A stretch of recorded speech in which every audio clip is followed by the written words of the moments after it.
Hello friends. Bihar अमीन 1767 में बहुत सारे लोगों का अभी भी कंफ्यूजन है। इससे पहले मैंने एक वीडियो बनाया था कि बिहार अमीन 1767 का क्यों मेरिट कैंसिल किया गया था, क्यों, क्या रीजन थे।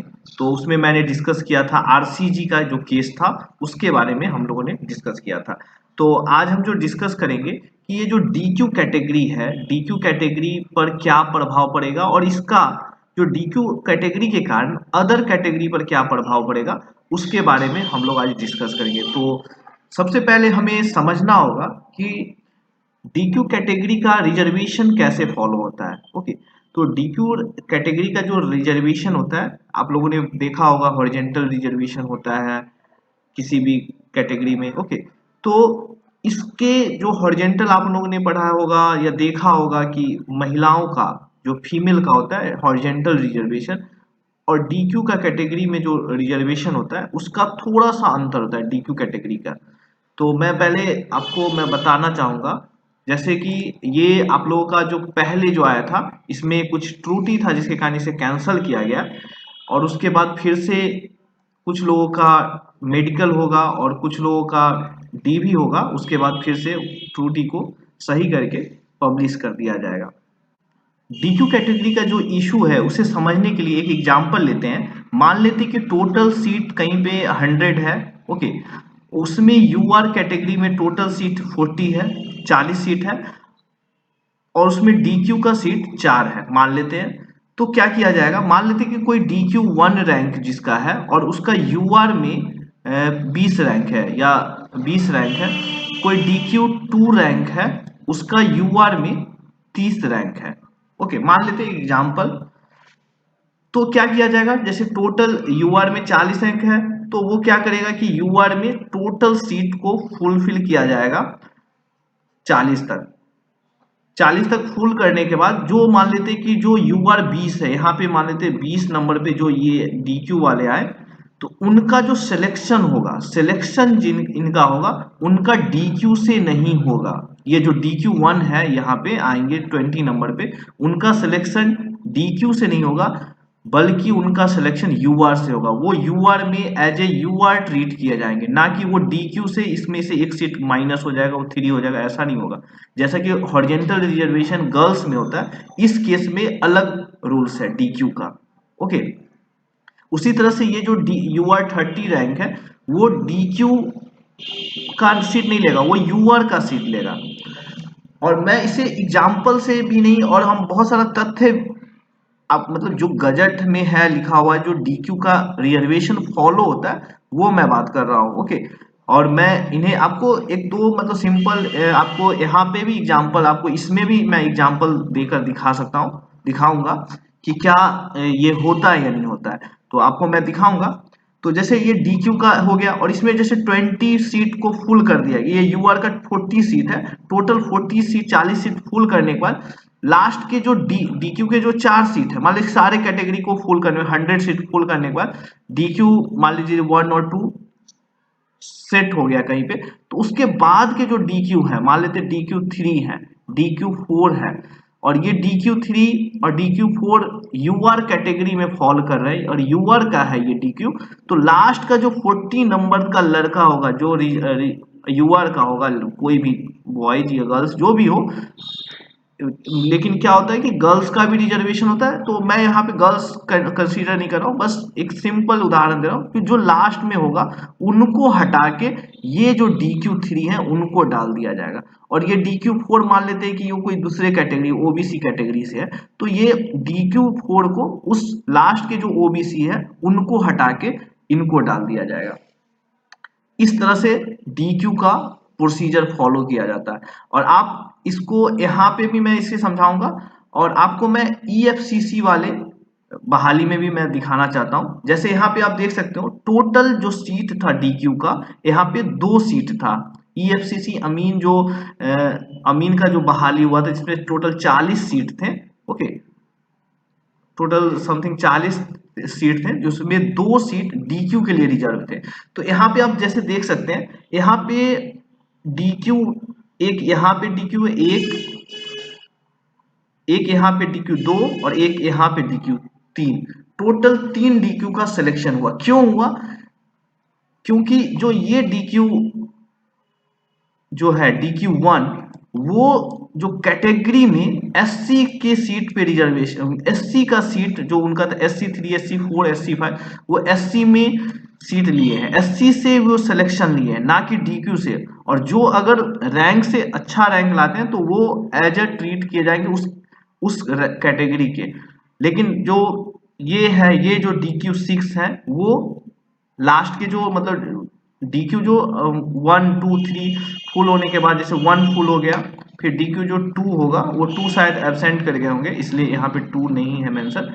और 3, 2 के बाद 3 है, तो 3 का इनका सीट यहाँ पे लास्ट में इनको फिल किया गया यहाँ पे 3। और यहाँ पे 3 के बाद 4 5 भी लगता है एब्सेंट कर गए होंगे, इसलिए DQ जो 6 है उनका यहाँ पे EBC DQ कोटा से हुआ है।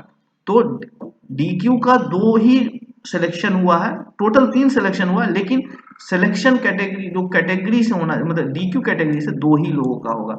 अगर उसके पहले मान लेते हैं कि UR में अगर ये लोग भी DQ होते तो ये DQ UR में ही सिलेक्शन होता है, DQ की संख्या बढ़ जाता, DQ 5 हो जाते 6 हो जाते, उससे मतलब नहीं है, लेकिन उनको 2 DQ से कैटेगरी से सिलेक्शन लेना है। मतलब कि DQ कैटेगरी के स्टूडेंट्स UR का सीट ले सकते हैं, वो अपने कैटेगरी में सीट ले सकते हैं अगर अच्छा रैंक है उनका। तो जैसा कि आप यहाँ पे भी मैं दिखाना चाहता हूँ, यहाँ पे ये देखिए इशू क्या आया है। इशू जैसे अभी फिर से DV और मेडिकल क्यों हो रहा है, उसके पीछे का एक लॉजिक क्या है, मैं वो लॉजिक भी बात करूंगा। यहाँ पे आप देखिए ये लोग क्या है, ये भी DQ है।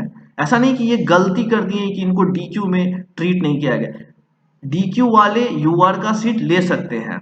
ओके, जैसा एज पर गजट मैं बता रहा हूँ ये होता है। और ये ऐसा नहीं कि इतना बड़ा गलती BCC बोर्ड इतना दिन से करवा रही है वो गलती कर रही है, ऐसा नहीं है, ये रूल ही है। बहुत सारे लोग मतलब इसमें बहुत सारे लोगों को पता नहीं है, इसलिए बहुत सारा डिस्कशन चल रहा है इसके बारे में। तो मैं इसे क्लियर करना चाहता हूँ कि ये DQ है, ये भी DQ है। जैसा कि मैंने 2 3 रोल नंबर यहाँ पे अवेलेबल थे, तो मैंने सर्च करके मैंने बता रहा हूँ कि ये भी DQ है। तो ये DQ में ट्रीट नहीं होंगे, ये UR में ट्रीट होंगे, ये भी UR में ट्रीट होंगे। फिर आप बोल रहे होंगे, सोच रहे होंगे कि फिर ये UR में ट्रीट हो रहे तो फिर इनको मेडिकल के लिए क्यों बुलाया जा रहा है। जैसा कि यहाँ पे मेडिकल होने वाला है 22 मार्च को, तो इनको मेडिकल के लिए क्यों बुलाया जा रहा है। तो इनका जैसे ये लोग जो है, ये लोग जब सिलेक्शन हुआ था तो उस समय ये लोग सिलेक्शन जब हुआ था तो उस समय ये लोग एज शॉर्टलिस्टेड शायद ये लोग DQ से हुए थे। तो उस चीज को वेरीफाई करने के लिए ये लोग मतलब यहाँ पे मेडिकल कर रहे हैं, ये लोग यहाँ पे छोड़ दिए थे इन लोगों का मेडिकल। मे भी ऐसा ही रीजन हो, मैं पूरा काम ये नहीं हूँ, लेकिन ये रीजन है। और ये रीजन और क्या हुआ होगा ना, मैं बता रहा हूँ मेन रीजन क्या हुआ होगा कि बहुत सारे लोग जैसे मान लेते हैं कोई कैटेगरी में EBC कैटेगरी या कोई भी कैटेगरी में, EBC कैटेगरी में उनका रैंक होगा, मान लीजिए अभी 537 तक का हुआ था। ओके, EBC 537 रैंक तक का हुआ था, और उनका EBC में रैंक होगा मान लेते हैं 600। ठीक है, तो उन लोगों ने ये इसने DV करवा लिया एज EBC के, EBC मान के। ओके, इन्होंने DQ मान के अपना मेडिकल नहीं करवाया। ओके, तो ये तो EBC मान के इनका DQ का वो हो गया, EBC ये DQ है लेकिन इनका EBC से DV करवा लिए। और बाद में जब मेरिट बना तो इनका सिलेक्शन नहीं हो पाया। इनके बाद वाले जो DQ में आए थे, मान लीजिए इनका DQ में मान लेते हैं इनका 100 रैंक है, तो इनके बाद वाले जो 102 रैंक थे उनका सिलेक्शन हो गया, लेकिन ये EBC से ही करवा के चले गए थे और DQ नहीं मेडिकल करवाए थे, जिसके कारण इनका सिलेक्शन नहीं हो पाया एज EBC से। लेकिन इनका सिलेक्शन DQ से होना चाहिए था, लेकिन इसके जगह पे DQ 102 रैंक का हो गया। मतलब एक मैं एग्जांपल दे रहा हूँ, ऐसा ये मैं माना हूँ। ओके, तो इस तरह ये प्रॉब्लम होने के कारण क्या हुआ कि जो DQ पहले रैंक वाले थे उनका सिलेक्शन नहीं हुआ, उनके बाद वाले का सिलेक्शन हुआ। आप लोग समझ सकते हैं मैं क्या बोलना चाह रहा हूं। अगर कोई डाउट हो तो आप कमेंट कर सकते हैं। ओके, ये प्रॉब्लम हुआ है। क्या मैं बताना चाह रहा हूँ वो समझ गए होंगे आप। मतलब कि जो DQ कैटेगरी के स्टूडेंट हैं, अगर वो UR रैंक को मतलब अनरिजर्व या कैटेगरी में अच्छा रैंक लाएंगे तो वो उस कैटेगरी का रैंक लेंगे, ना कि वो DQ कोटा का। जैसा कि हॉरिजेंटल रिजर्वेशन आप लोग जानते हैं महिला में वो तो, लेकिन DQ का एक स्पेशल केस है। ओके, DQ में एक स्पेशल केस है, और DQ में बस जहां पे फिजिकल होता है वहां पे जितने DQ होते हैं उतना ही DQ जाते हैं। जहां पे फिजिकल होता है, जैसे ग्रुप डी में होता है, जहां पे फिजिकल होता है वहां पे जितने DQ होते हैं उतने ही DQ जाते हैं। लेकिन इस केस में या कोई भी केस में जहां पे फिजिकल नहीं होता वहां पे DQ अगर UR का रैंक क्वालिफाई करेंगे तो वो वहां पे जाएंगे। ओके, और ये चीज आप लोग जान लें। अगर आप लोगों को डाउट है या कुछ भी है तो ये चीज फॉलो होता है DQ में। तो DQ में कोई गलती नहीं किया गया था BCEC के द्वारा। बस जो मैंने बताया इशू यहाँ पे अभी मैंने डिस्कस किया था कि जो EBC से करवाएं, मान लेते एग्जांपल EBC में 600 रैंक था, उनका EBC से सिलेक्शन नहीं हुआ, लेकिन एज पर DQ रूल उनका DQ से होना चाहिए था, लेकिन उसके बाद वाले DQ का हो गया था। जैसा कि मैंने RCG के केस में बताया था वैसे ही सेम केस यहाँ पे भी हो गया, इनके साथ भी DQ का। DQ के बाद वाले DQ का हो गया, लेकिन DQ उसके पहले वाले DQ का नहीं हो पाया। आई होप हम समझ आप लोग समझ गए होंगे क्या मैं बोलना चाह रहा हूँ। ओके, अगर कोई प्रॉब्लम हो तो आप लोग बात कर सकते हैं, हमसे कमेंट कर सकते हैं। और भी कोई इशू है, और भी कोई रिजर्वेशन क्राइटेरिया या कोई भी चीज़ों में डाउट है तो आप कमेंट कर सकते हैं। आप मेरे जो चैनल है उस पर आप बहुत सारा जो आपका जजमेंट है, गवर्नमेंट सुप्रीम कोर्ट का जजमेंट, बहुत सारे जजमेंट के बारे में मैंने डिस्कस किया है।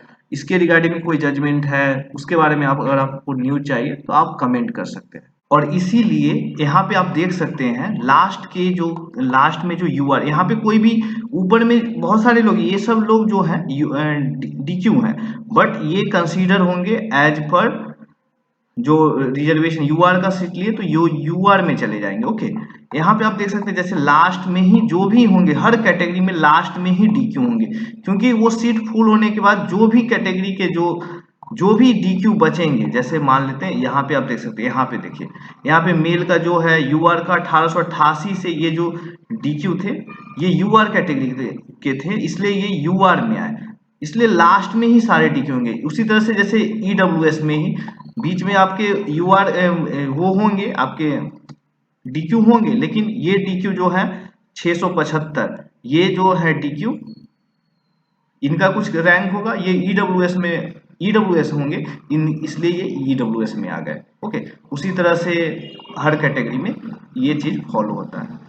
तो इसका क्या प्रभाव पड़ेगा वो मैं आपको बताना चाहता हूँ। मान लेते हैं कि कोई BC कैटेगरी का ये जो लास्ट के DQ, मैं एग्जांपल दे रहा हूँ, कोई ये नहीं कि अभिजीत जी जो है वो बुरा मान ले, ऐसा नहीं है।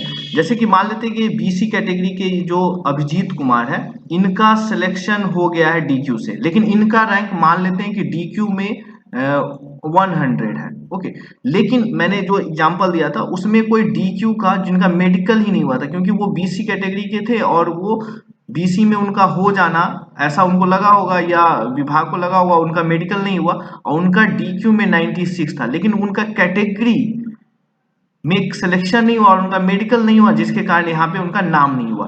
तो उस केस में क्या होगा, इनका मेडिकल होगा और इनको अगर ये मान लेते ये DQ ये यहाँ से हटेंगे और वहां पे वो जो DQ 96 वाले हैं वो आ जाएंगे, अगर ये BC कैटेगरी के।